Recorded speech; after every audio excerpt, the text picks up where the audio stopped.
As more and more begin to know, the status quo has got to go. They're bound to say yes to a man named Dr. No, a man who makes the establishment panic. Grassroots are growing way too wild, too organic.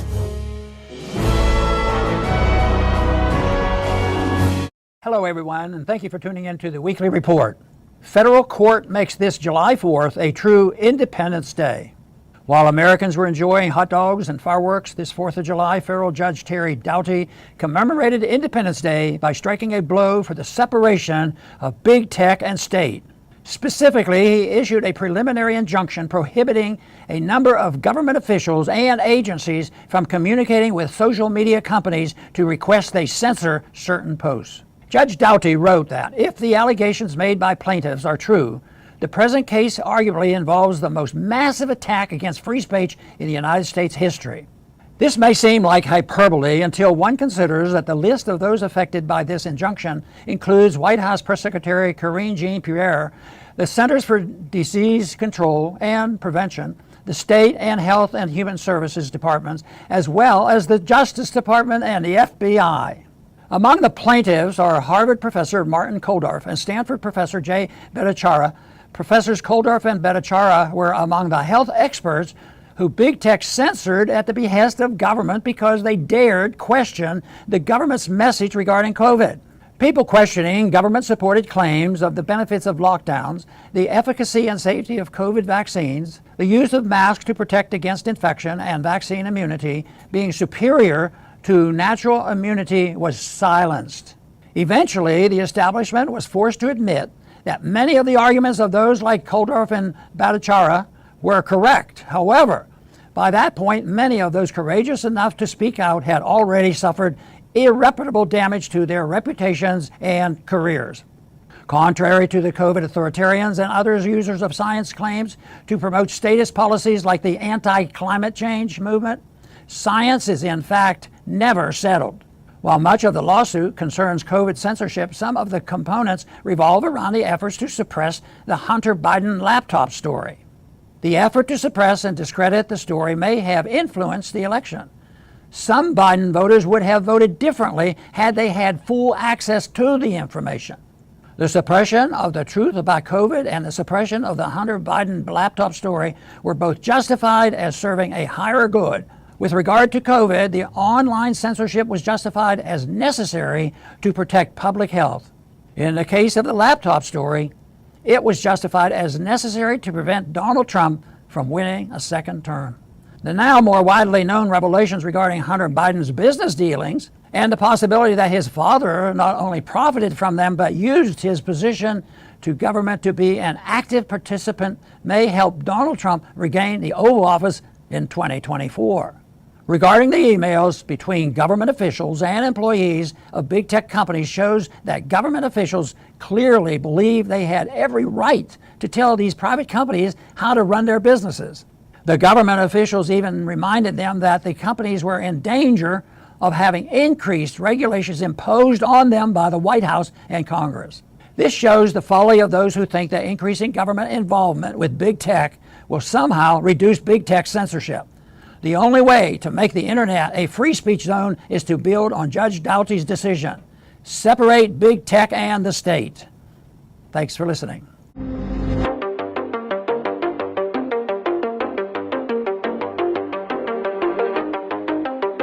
So Representative Matt Gaetz, he's a Republican from Florida. He said on Monday that he will be the Republican co-sponsor of an amendment to the 2024 National Defense Authorization Act that aims to block the provision of cluster bombs to Ukraine. So I went over this amendment yesterday. It was introduced by Representative Sarah Jacobs. So this amendment would ban the provision of cluster bombs to Ukraine. Well, it would actually ban the export of cluster munitions altogether, not just to Ukraine. Gaetz said that the NDAA is going to be voted on this week in the House. So the House Armed Services Committee has passed, the House version of this NDAA, which is the annual military spending bill, but it still needs a full House floor vote. And that's when they're going to try to add this amendment. Gaetz said, quote, "We have an opportunity with bipartisanship to stand against the warmongering Bidens," end quote. So from what I understand, this vote could happen as soon as Wednesday. It's also not exactly clear if this amendment is going to be brought for a vote. I think there still might be some obstacles in the way of that during those 24 hours. All right, the next one here, NATO to drop membership action plan for Ukraine. So NATO is set to drop the requirement for Ukraine to go through a membership action plan to join the alliance. And this is according to a report from AFP on Monday. So the membership action plan, the MAP, is designed to ensure that aspiring NATO members make reforms to meet certain political, economic, and military standards to join the alliance. Waiving the MAP would speed up Ukrainian membership if NATO ever formally invites Ukraine to join. So between 1999 and 2020, every new NATO member joined the alliance through a MAP, which is tailored to each country. However, Finland and Sweden were invited to join the alliance last year without having to go through this process.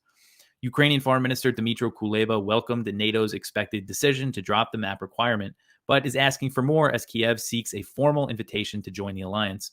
And this is another thing that we're going to see more announcements like this, I think, during the summit, that NATO countries are increasing their presence in the countries that border Russia and Ukraine, the Baltic states, and Poland, and possibly Romania as well. So Canadian Prime Minister Justin Trudeau announced a new military buildup in Eastern Europe. He said that the move was needed to combat Russian aggression. So while visiting Riga, Latvia, Trudeau said Canada would spend $2.6 billion and deploy 1,400 troops to the Eastern European country. So they're committing, that's a lot of money that they're committing to this presence there in Eastern Europe. Starting in 2023 to 24, they're going to start that funding and to renew and expand what they're calling Operation Reassurance for 3 years. Trudeau said, quote, "This operation is Canada's contribution to the biggest reinforcement of the alliance's collective defense in a generation and Canada's largest overseas mission, with up to 2,200 troops to be persistently deployed, more than double the current deployment," end quote. So U.S. Africa Command said Sunday that it launched 3 airstrikes in Somalia and claimed the bombardment killed 10 al-Shabaab fighters. The command said the strikes were launched in a remote area about 65 miles north of Kismayo, which is a port city in southern Somalia. So if you're looking at the video here, you'll see on the map, it's pretty far south in Somalia where these drone strikes were launched.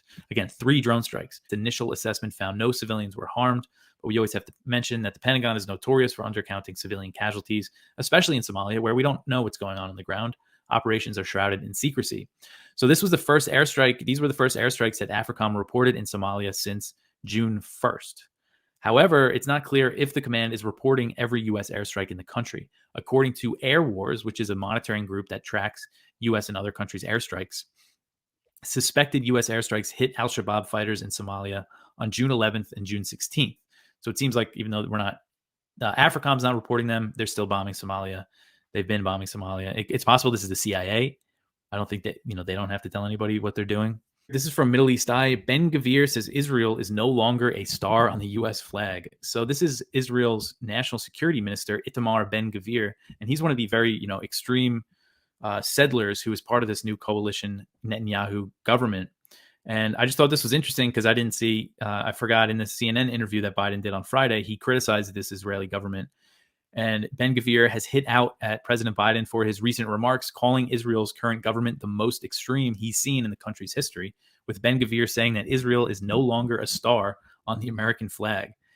I thought that was interesting. And on Sunday, Biden said during this interview that he's saying it's one of the most extreme governments that he's seen in Israel since he's been in politics. He said, quote, "It's not all Israel now in the West Bank, all Israel's problem, but they are part of the problem, and particularly those individuals in the cabinet who say we can settle anywhere we want. The Palestinians have no right to be here," end quote. So, while Biden is criticizing these extremists that are part of the Netanyahu government who want to, annex the West Bank, and that's a big part of the reason why I think we're seeing Israel launch these huge raids. They want excuses to crack down on the Palestinians and continue so they can continue expanding settlements. So, he might make some criticisms, but, he's giving them basically full backing when it comes to this recent raid on Jenin. The U.S. said that they supported Israel's right to defend itself when they launched this huge attack. And they're never, they're not hinting at anything like they might condition military aid because of this coalition, because of the people in charge right now in Israel. That's not even thought about. I don't think that even crosses Biden's mind. You run your mouth and I run my business, brother. You tell everybody I'm busted. You talk so much you got me disgusted. But you run your mouth and I run my business, brother. We've got, according to the New York Post, they're reporting that Biden is quick to anger inside White House and often yells at aides. And I'm calling fake news because we all know that he does not have enough energy to be yelling at people. Does he just yell and go to sleep, wake up like 20 minutes later like he's got narcolepsy or something? Or like how soon after him falling asleep, can you really even feel threatened by Biden anymore? I mean, what does his yelling whisper sound like? I'm supposed to believe that this guy's got the energy to be walking around the White House yelling at people. I don't buy it for 1 second. All right, next news story. We're flying through these. CDC is now giving tips for trans people who want to breastfeed. So, you know, it goes both ways. Sometimes you either were a lady who was trying to pose as a dude, but still having sex with men, and then you get pregnant and you want tips on how to breastfeed, even though maybe you had your breast assist removed. So that's one tricky situation. But, and you wouldn't have even thought this was possible, apparently, if you're a dude, and I guess you've adopted a kid, or maybe you've married a lady who identifies as man, and you're a man who identifies as lady. It gets confusing. I mean, for both of you to try and be the other one and then mate, it seems like a lot of work to get back to the same place. But fine. I guess what's a better match made in heaven than a dude who identifies as female getting together with a female that identifies as male?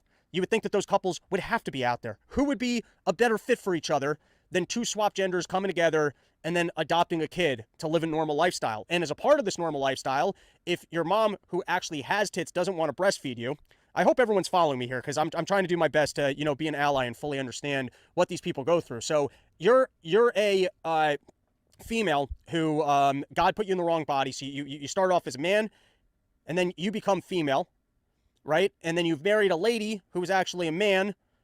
I'm lost in this. All right, let's start again. I'm sorry, everybody. I get confused myself. Let's just start again. So we've got the most glorious trans couple of all time. Two people that found themselves that both started off as the wrong gender. You've got a lady who's transitioned to man and a man that's transitioned to lady. And now if you're a man that's transitioned to lady, maybe you've had glorious top surgery, maybe not. But either way, apparently there's a method called the Newman-Goldfarb protocol. And it was initially for women who adopted kids, but still wanted to pretend like the child that wasn't their child was their child and raised them. And instead of using formula, wanted to take a bunch of chemicals into their system to induce lactation. Apparently it's possible. Apparently anyone can milk. If you're a human being and you just want to milk, like maybe you're going to be going out to the desert for a while and you just want to get ahead of the situation and put hormones into your body so that you don't have to drink your own pee because you'd rather lactate out your nipples and just drink milk. Everyone can produce milk at this point. That's the beauty of science. Titty milk is no longer just for birthing mothers. Anyone can go through the Newman-Goldfarb protocol. That sounds like two evil Jews that really combined forces to come up with the protocol for how you could get milk out of anything. You know, that used to be biblical shit. Water doesn't come out of stones unless God creates miracles and Moses is hitting with the rock. But then thousands of years later, Newman-Goldfarb got together. They figured out the protocol with the right cocktail of chemicals that you can nurse a baby, not just if you're a lady who didn't have a baby, but even if you're a dude, you can now go through the Newman-Goldfarb, lactate, and provide tit milk out of your breast assist into your baby. So, just so everyone's clear on this, the CDC has given better guidance to dudes who want to be able to breastfeed their kids on how they can go through the Newman-Goldfarb protocol. And apparently the only side effect known thus far is that your baby will lactate too. Because if that's not true. But I would just imagine if your entire diet is that you're taking chemicals that are going to force you to lactate and then you're feeding that to your kid, then your kid's probably going to be making tit milk. And that's probably how we can solve world hunger. Lawsuit filed by Republicans, Attorney General in Missouri and Louisiana. In their filing Thursday night with the U.S. District Court for the Western District of Louisiana, attorneys led by Principal Deputy Assistant Attorney General Brian M. Boynton called the order ambiguous. They said it could prevent the Biden administration from speaking on matters of public concern and working with social media companies on initiatives to prevent grave harm to the American people and our democratic process. How? How is people being able to question what you're saying or engaging in free speech going to create irreparable harm unless they're just pointing out the fact that you're lying? They said these immediate and ongoing harms to the government outweigh any risk of injury to plaintiffs if a stay is granted. I'm wondering, is there ever going to be a class action lawsuit against the Biden administration for lost revenue from people like us? Who's Barnes, Robert Barnes, oh great other bald Robert who chomps on cigars and makes excellent points and, you know, I see on social media sometimes. Who's going to bring the great class action lawsuit against the Biden administration for lost revenue of them imposing a censorship regime on social media companies that then downgraded the eyeballs on content like this, which equates to direct loss of revenue from sponsorships that pay based off of the impressions and the reach that you're able to reach, and from lost ticket sales and other merchandise sales from people who are trying to be in the content game. If you specifically can prove that your content was banned, downgraded, or shadow banned or otherwise because of the American government, why isn't that immediate harm? But no, they have irreparable harm if they're not able to censor us from just questioning what they do.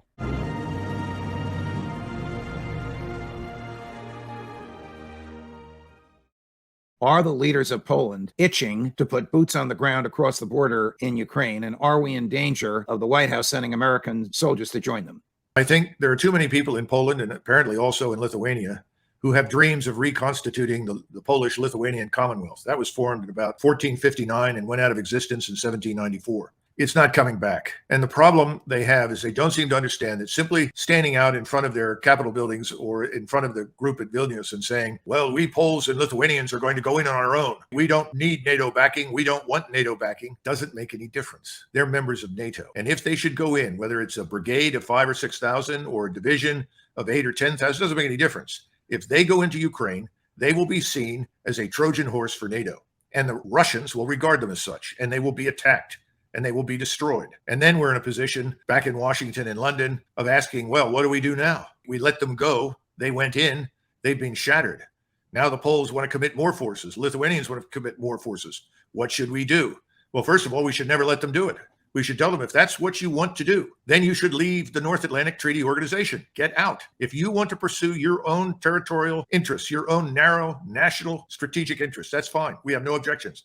But you can't do that in a way that jeopardizes the security of the entire alliance. We are not prepared to fight. War is a matter of flesh and blood, no question about it. It's also a matter of organization, training, leadership, discipline, and the right technology and the right combinations with people to be effective. That takes years to develop. We have been pretending that we could build a large and powerful Ukrainian army on the fly. It can't be done. It has no depth. And as a result, Ukraine is now in very terrible straits. The Polish-Lithuanian incursion, if it happens, will only add to the disaster. It will change nothing.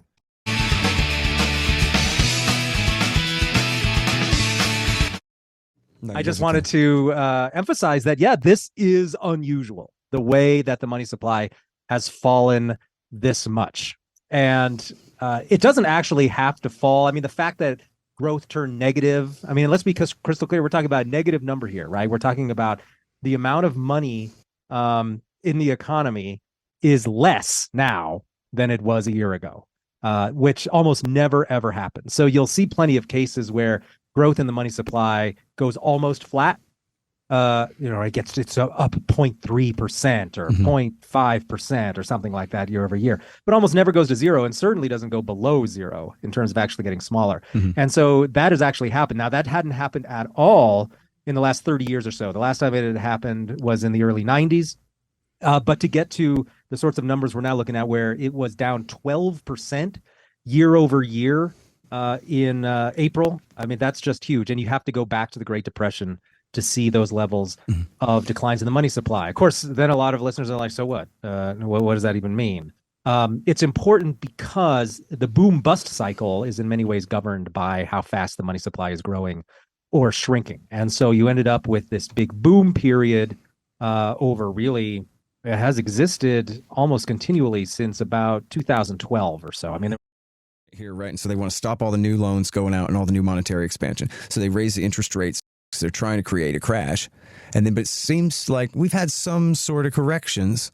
We haven't really had a crash. So does that mean we're right around like Bear Stearns and Lehman time in 2007, but that the real September 2008 is still ahead? And if so, is that good news? Because, man, we need this correction because it was the bubble that was wrong. Well, you have to do a couple of things once you've had a decade of highly inflationary policy. And that's where the money supply growth or contraction comes into play, is that you had this long period of big expansion in the money supply. So you had big year-over-year growth over and over and over again, month to month.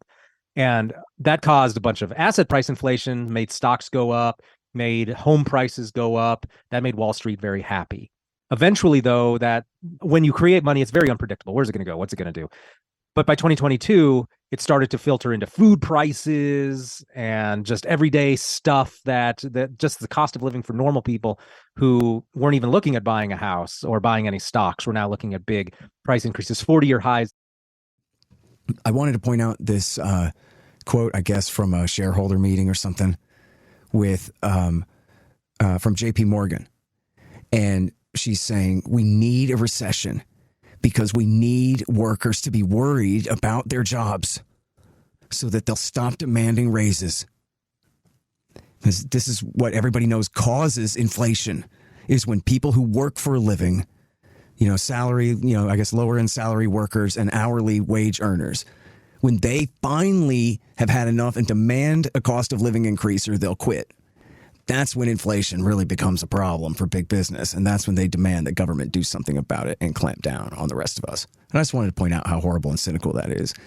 But the reality, of course, is that if they were actually interested in free markets or returning to some semblance of sanity in the economy, they would want the Fed to stop inflating, not just cause a recession. And causing a recession for the purpose of bringing down wages is silly.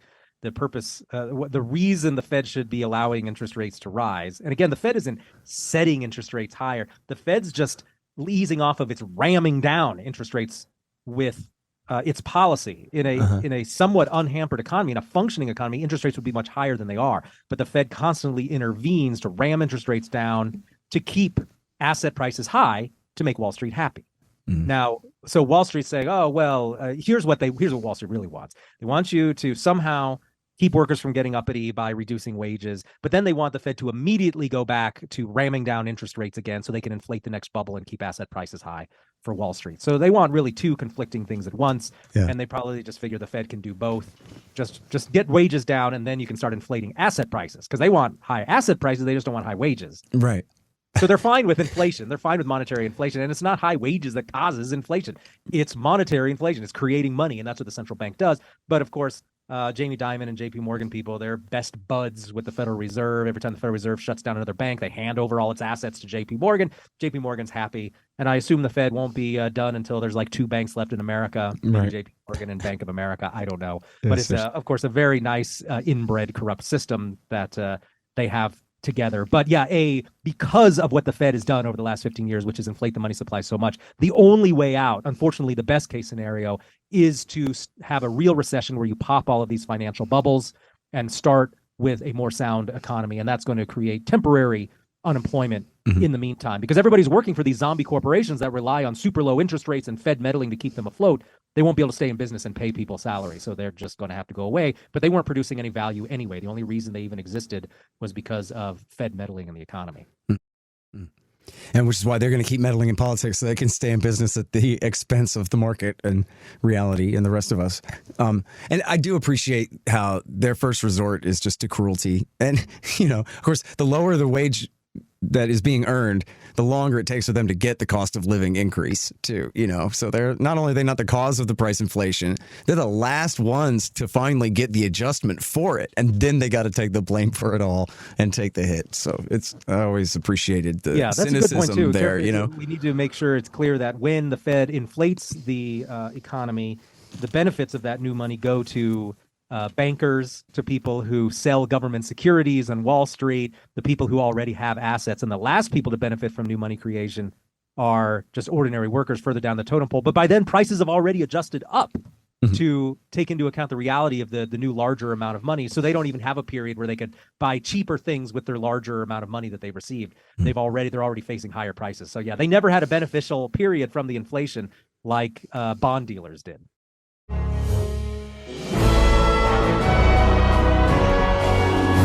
And the goal is, though, the big picture, I would say, is all this manipulation and evil going on to undermine the First Amendment, which should be protected for the American people, and which I think is being undermined. And we have been sucked into this because, well, we have to do it for national defense. But the truth is, it's being done for the military-industrial complex. Yeah, no, that's a good point, the attack on the First Amendment. And, there's probably not much to cheer about the Republicans retaking the House, because in most places they're just as bad.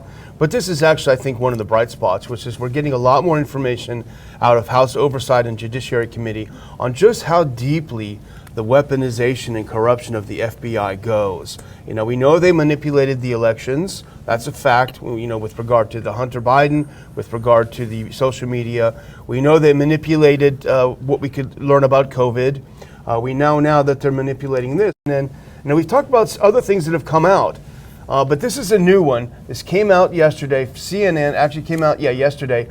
New House Judiciary report claims FBI worked with Ukrainian agency to remove verified social media accounts. Now, that is a very euphemistic headline. If we could rewrite that in English, we would say that the FBI colluded with Ukrainian intelligence to silence American citizens who held incorrect, quote unquote, views about Biden's policy on Ukraine. And here's why I say that. If we can look at the next clip, this is exactly what they said. This is the CNN article. Now they talk about a flawed effort. No, it was a very successful effort. But here's what they say. The FBI participated in a flawed effort to stop Russian disinformation at the behest of a Ukrainian intelligence agency that instead ensnared authentic American accounts, even a verified Russian language U.S. State Department account, the House Judiciary Committee alleges. So the Ukrainians were sending the FBI social media accounts. This guy's spreading disinformation. This guy's spreading disinformation. This is Russian disinformation. And the FBI was then sending that to Facebook and Google and other places. And the implication, I think, when you get a letter from the FBI saying Joe Blow is putting out Russian disinformation, you're going to feel intimidated as a company and you may act on it. The question is, and I didn't see it answered in this or any other, did the FBI reveal to Meta, to Facebook, to the others? Now this is coming from Ukrainian intelligence, but we're just letting you know. That's a big question, but whatever the case, the idea that our FBI is colluding with a foreign intelligence service to silence American citizens, that is chilling.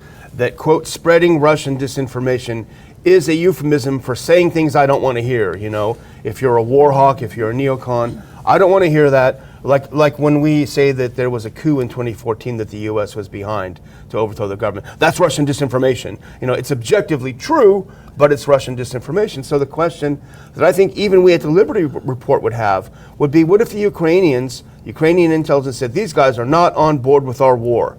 Therefore, we're going to tell the FBI, you got to get these guys silenced. And the FBI then passes on to YouTube, to Facebook. I don't know that it happened, but it certainly could, because we take a different view of foreign policy on Ukraine and everywhere else. It's consistent, but they don't like it, so they pass it on. Then the FBI sends a note to Zuckerberg, hey, these guys are bad guys. I do know that the Ron Paul Institute's Facebook account is severely tightened. They've even told us we will no longer recommend your page. They do all sorts of things to destroy our viewership. So maybe that did happen. It'd be interesting to know. White House wants Ukraine Inspector General out of defense bill. They do not want. And Senator Paul talked about this from the very beginning. Okay, you guys, you have your money, but we need someone to look over it. And if you put this next one on, this is the last part. So the Ukraine Inspector General is one of the several provisions in fiscal 2024 National Defense Authorization Act that the White House, in an Office of Management and Budget statement on the bill, told Congress it wants removed. No independent Inspector General. You know, I like audits, if you haven't noticed. Yeah. No, the audit is very important, but it's sad that that's where the real problem is that so much of this spending exists. You know, that if we weren't doing so much, if you didn't have a Federal Reserve running the world with reserve currency and running up these deficits and all, you wouldn't have to have the audit. I got criticized once by a person that generally agreed with me. He says, you talk too much about the audit. You have to talk about getting rid of the Fed. Well, I talk about that too, but they say if in my argument, in the same way with the military, if you get a chance to audit, you find out who's cheating, stealing, and what they're doing, and maybe the policy will reflect, you know, how foolish some of this stuff is. And I mean, we don't audit the Fed, but we don't audit the Pentagon. Yeah. We don't even when this extra stuff comes in, the president has the last word. Says John Sopko, the independent Inspector General for Afghanistan reconstruction, warned in February, and now we talked about this when he warned, that strong safeguards were needed to prevent corruption from undermining Washington's aid packages for Ukraine.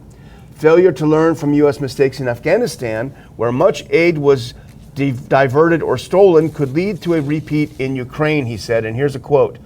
You're going to get corrupt elements, not only at Ukraine or host government, but also U.S. government contractors or other third-party contractors to steal the money. So the question is, if that's the case, and this guy's an expert, Why wouldn't you just want someone to have an eye on it for the American people? Oh, well, there's ulterior motives, you know, and I think we get a hint of what the ulterior motives are. They don't want to know the facts of where it's going because in the end, the Pentagon said in June a $6.2 billion accounting error, and they don't know where the money went. Yeah. So, and Biden's the one now that says, but maybe, what did he do with all that money? I thought they only dealt in millions. This money is missing, and it's an error. It's a minor thing. So that was another reason why they thought they could raise the national debt limit. Oh, we found this extra money. They probably just ran the presses overnight, you know, and they do it. But that's what they're doing. They don't want it. It is the issue of truth. They don't want to hear the truth. They're not interested in audits and understanding and the consequences of policy. And I always like to go back the one step. Yeah, we have to do all this stuff. We have to watch for all the criminality, the stealing, and all this dumb stuff. But the whole thing is, it's better to know what the basic principle is. And the basic principle in foreign policy would be non-interventionism. Exactly. The basic principle of monetary policy would be honest money. You know, not complicated at all. You think they're overstepping their bounds, telling him you can't give him these kinds of weapons? Or do you think the fact that there has been no declaration or authorization would trump that? Well, I think yesterday I alluded to the fact that they use words to distort things. And what was the first thing that UN did? They got us into a war in Korea. So, and I make fun of it because it is, well, call it something else. Call it a police action. No, they're not official wars. They're unofficial. And even, I think it was Grover Cleveland said that the Congress said that you have to go to war against Spain. Or, I don't remember the year exactly, but it was the end of the last century. And they were they said to go to war. Roosevelt, Grover Cleveland said, well, you and the Congress saying, we get to declare the war. He says, yes, but I declare when the troops go. So I thought it was really neat to point it out.